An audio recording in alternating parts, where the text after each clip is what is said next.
Okay, si Ate Seth ang pinili ko na ma-meet ko face-to-face. Si Ate Seth, by the way, is one of my first cousins who are really close to me. Si Sarah, nung lumalaki kami, para kaming magkapatid. Kasi kami yung halos magkaedad. So, lagi kami magkalaro.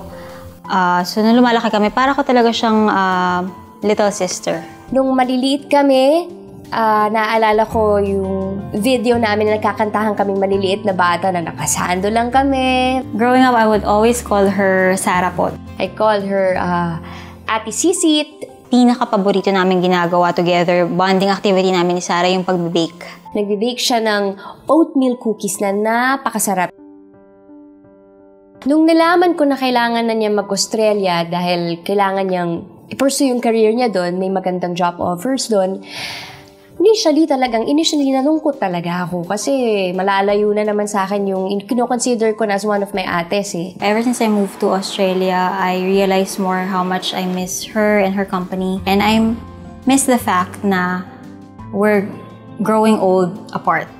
We update each other through online, ganyan, nag-chat kami, may mga emoticons, di ba, nandiyan to express your emotions, your feelings, pero iba pa rin talaga pagkakausap mo siya face-to-face. So I'm very excited na nabigyan ako ng pagkakataon na ma-meet ulit ang Ate Seth ko, makakakwentuhan siya face-to-face.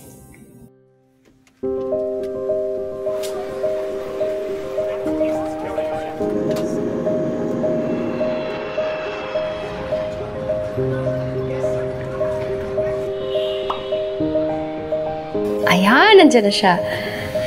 Alis na ako. Okay, bye.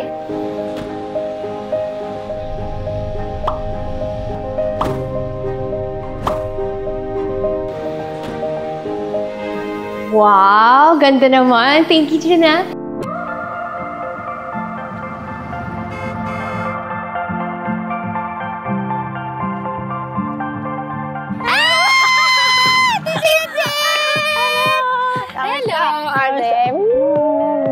Sa totoo, I was really touched. Na-touch ako na ako yung gusto niyang makita. Ang ganda naman ni Ate Seth. So, hintayin mo muna ako mag-asawa. Sige! Ha? Sige!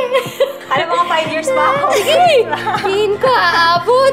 Saan to? This was Araneta. Hindi pa rin.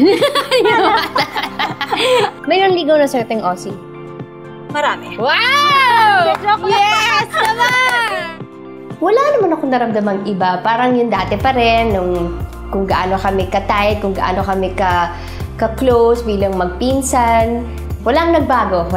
Masaya pa din. Even though Sarah is a big star now, for me, she will always be Sarah Pot.